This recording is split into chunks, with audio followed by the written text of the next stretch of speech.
Em nome do Pai, e do Filho, e do Espírito Santo. Amém. Naquele tempo, disse Jesus aos seus discípulos: como aconteceu nos dias de Noé, assim também acontecerá nos dias do Filho do Homem. Eles comiam, bebiam, casavam-se e se davam em casamento até o dia em que Noé entrou na arca. Então chegou o dilúvio e fez morrer todos eles. Acontecerá nos dias de Ló. Comiam e bebiam, compravam e vendiam, plantavam e construíam. Mas no dia em que Ló saiu de Sodoma, Deus fez chover fogo e enxofre do céu e fez morrer todos. O mesmo acontecerá no dia em que o Filho do Homem for revelado. Nesse dia, quem estiver no terraço, não desça para apanhar os bens que estão em sua casa. E quem estiver nos campos, não volte para trás. Lembrai-vos da mulher de Ló. Quem procura ganhar a sua vida, vai perdê-la. E quem a perde, vai conservá-la. Eu vos digo, nessa noite, 2 estarão numa cama. Um será tomado e o outro será deixado. 2 mulheres estarão moendo juntas. Uma será tomada e a outra será deixada. 2 homens estarão no campo. Um será levado e o outro será deixado. Os discípulos perguntaram: Senhor, onde acontecerá isso? Jesus respondeu: onde estiver o cadáver, aí se reunirão os abutres. Palavra da salvação. Glória a vós, Senhor. Meus irmãos e minhas irmãs, estamos nesta caminhada com Jesus, aprendendo com Jesus como nós devemos conquistar a nossa vida eterna. A vida eterna. Nós, após o pecado de Adão e Eva, nós fomos expulsos do paraíso. E agora nosso Senhor Jesus Cristo, ele veio do céu para morrer na cruz e dar a vida por cada um de nós. Porque Deus quer dar de volta para nós a vida eterna que foi perdida no paraíso. Quando Deus criou o homem e a mulher, Adão e Eva, ele colocou uma condição de que os dois jamais iriam morrer, mas a condição era de não comer o fruto do conhecimento do bem e do mal.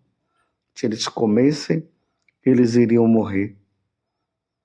Eva, levada pela tentação, acabou desobedecendo a Deus e comeu do fruto, e depois levou Adão também a comer o fruto. E agora, meus irmãos, a morte entrou no mundo. Aqueles que foram criados para não morrer, por livre e espontânea vontade, dentro do livre-arbítrio, comeram fruto. E agora nós temos que nos deparar com esta situação, a morte. Mas Jesus, quando ele vem, ele vence a morte quando ele morre na cruz. Pai, em tuas mãos eu entrego o meu espírito, mas antes ele suplica ao Pai que não leve mais em conta as nossas faltas. O Pai dá o perdão, a porta do céu que nós não poderíamos entrar foi aberta, a porta do inferno foi fechada, embora ela se mantenha aberta até o dia que o Senhor voltar.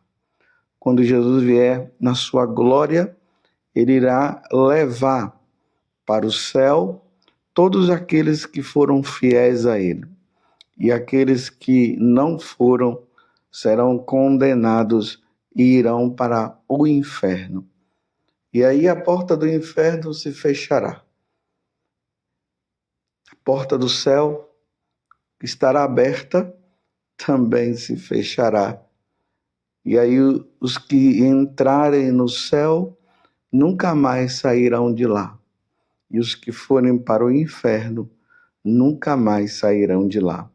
Claro, a questão da porta é uma metáfora só para nós entendermos o significado de entrada no céu e de entrada no inferno.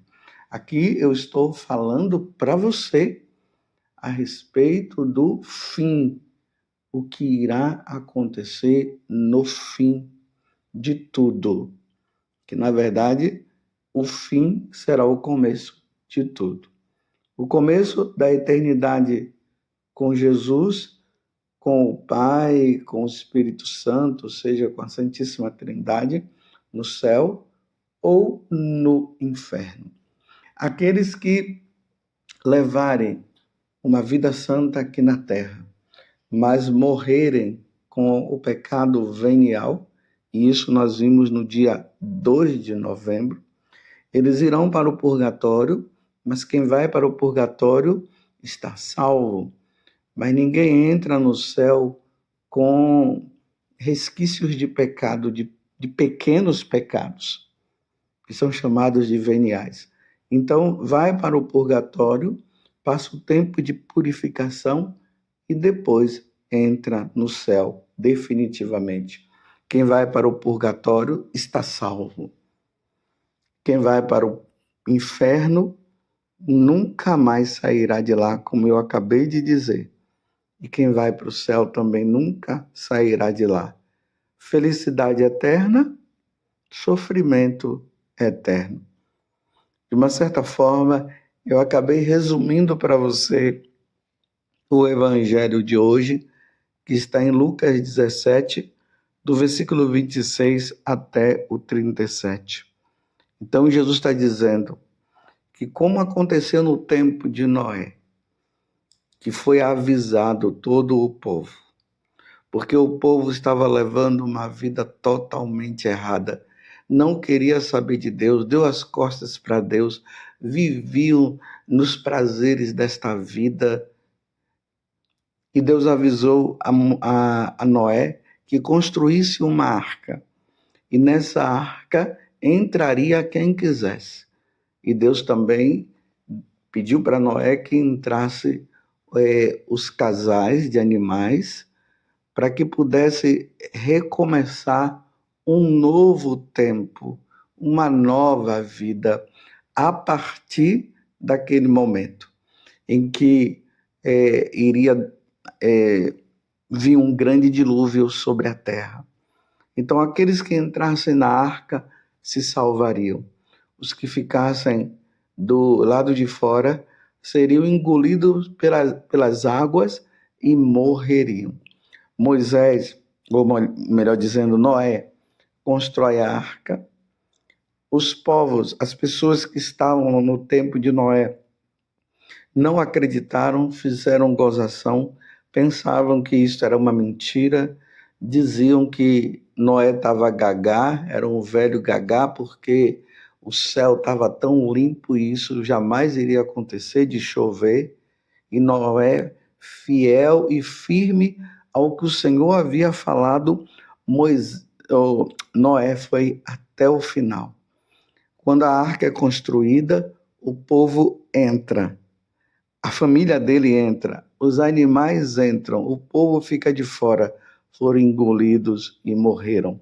Não teve perdão, meus irmãos, só teve justiça. Era melhor que eles se arrependessem, reconhecessem e entrassem na arca. Eles não quiseram entrar. Foram engolidos e todos morreram, com exceção de Noé, sua família e os animais que entraram. Aí Jesus está dizendo que a vinda dele, quando ele vier na sua glória, é assim que vai acontecer, de forma bem semelhante ao que aconteceu no tempo de Noé. Quem foi fiel irá com Jesus. Quem não foi, se perderá para sempre. A mesma coisa Jesus conta, se referindo ao que aconteceu também no tempo de Ló, no tempo de Abraão.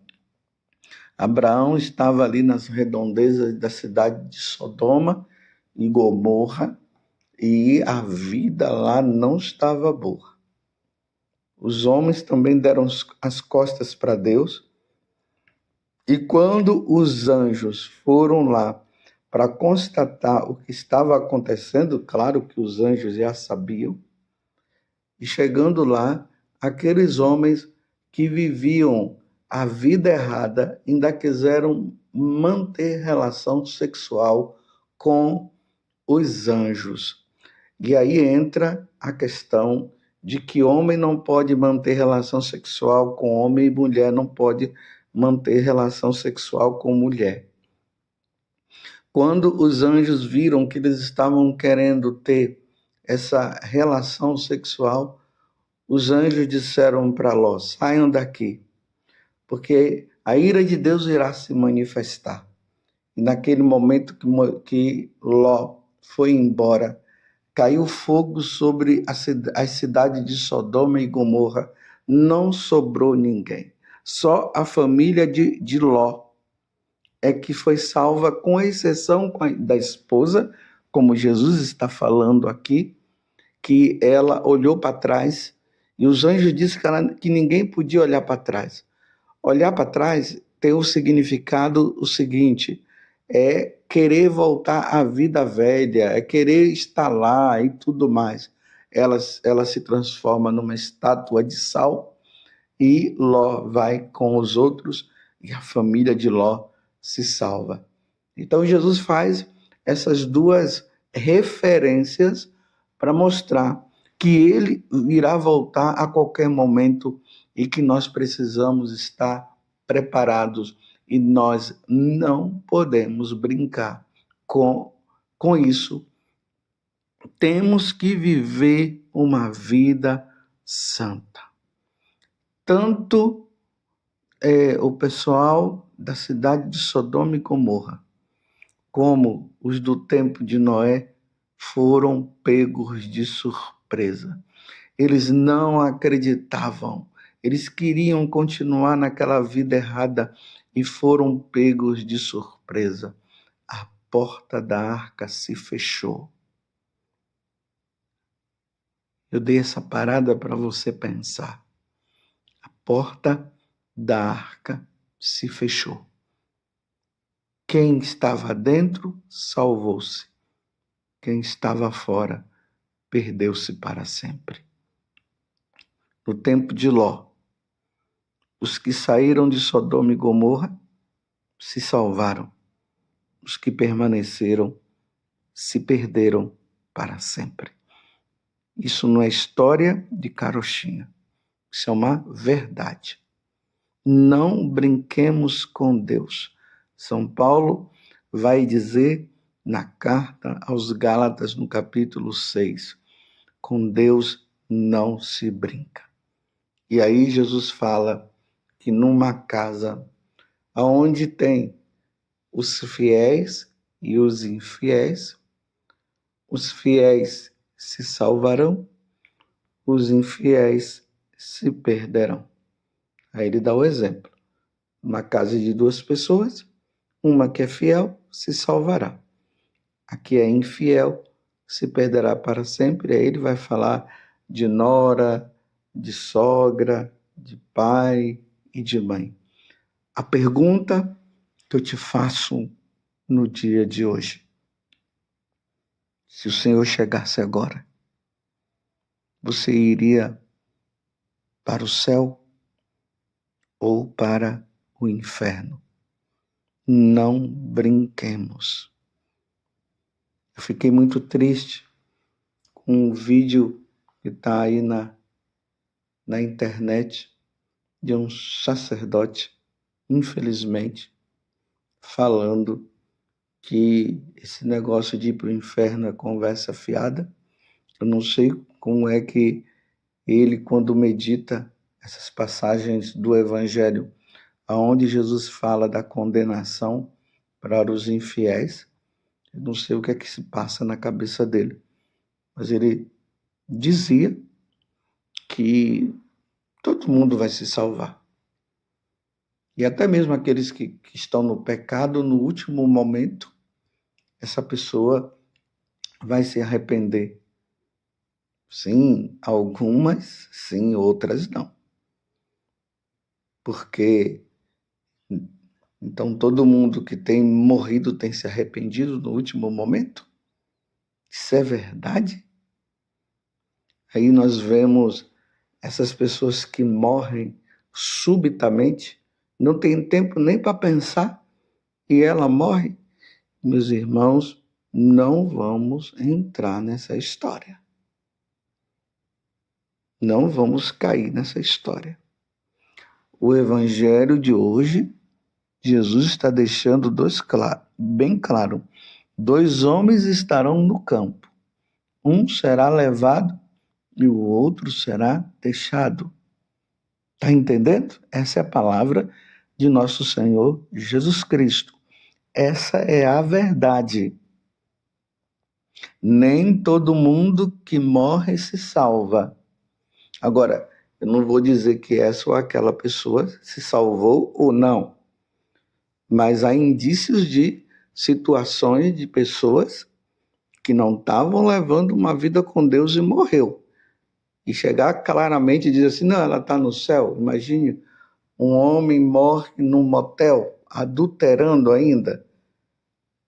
Ele não teve nem tempo de se arrepender e agora ele morreu e já foi para o céu. Imagine, o último ato daquela pessoa foi o adultério. E aí ela morreu e foi para o céu. Não vamos entrar nessa história. São Paulo, falando para Timóteo, ele diz o seguinte: conquiste a vida eterna. A vida eterna é uma conquista diária.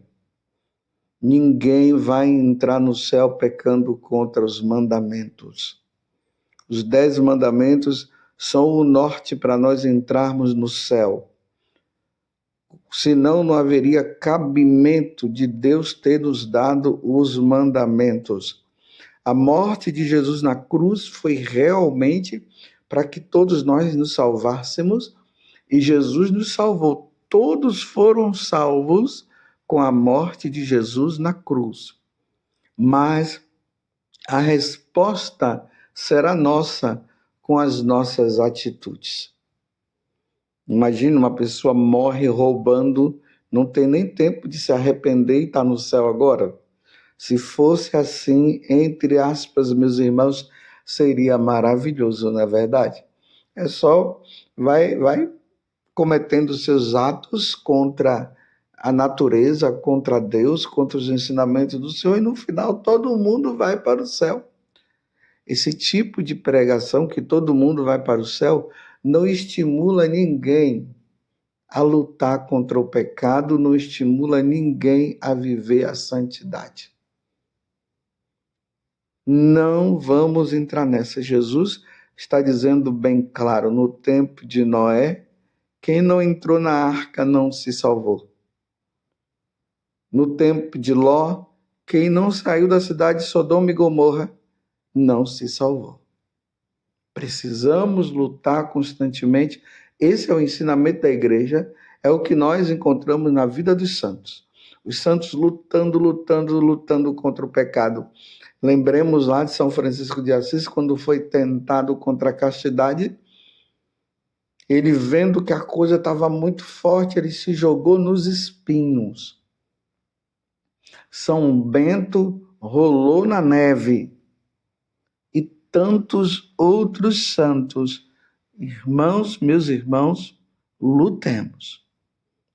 Se você caiu em algum pecado, principalmente se for pecado mortal, procure imediatamente o sacerdote, se confesse, porque nós não sabemos o dia e nem a hora do retorno de nosso Senhor Jesus Cristo. Jesus ele está deixando bem claro no evangelho de hoje: não vamos brincar. Não brinquemos com a nossa salvação. Digo mais uma vez, imagina a pessoa ganhar o céu vivendo uma vida pecaminosa. Não tem lógica. Não tem lógica. Se entra no céu quem vive a santidade. Então, lutemos para ser santos, porque só a santidade é que pode nos levar a Deus. Sem a santidade, vai dizer na carta aos Hebreus, é difícil agradar a Deus. Ó Virgem Santíssima, não permitais que eu viva e nem morra em pecado mortal. Em pecado mortal eu não hei de morrer, porque a Virgem Santíssima há de me valer, valei-me, Virgem Santíssima. E desça sobre você, pela intercessão da Santíssima Virgem Maria, a bênção de Deus Todo-Poderoso, Pai, Filho e Espírito Santo. Amém. Louvado seja nosso Senhor Jesus Cristo, para sempre seja louvado, e a sua mãe, Maria Santíssima. 2 homens estarão no campo. Um será levado e o outro será deixado.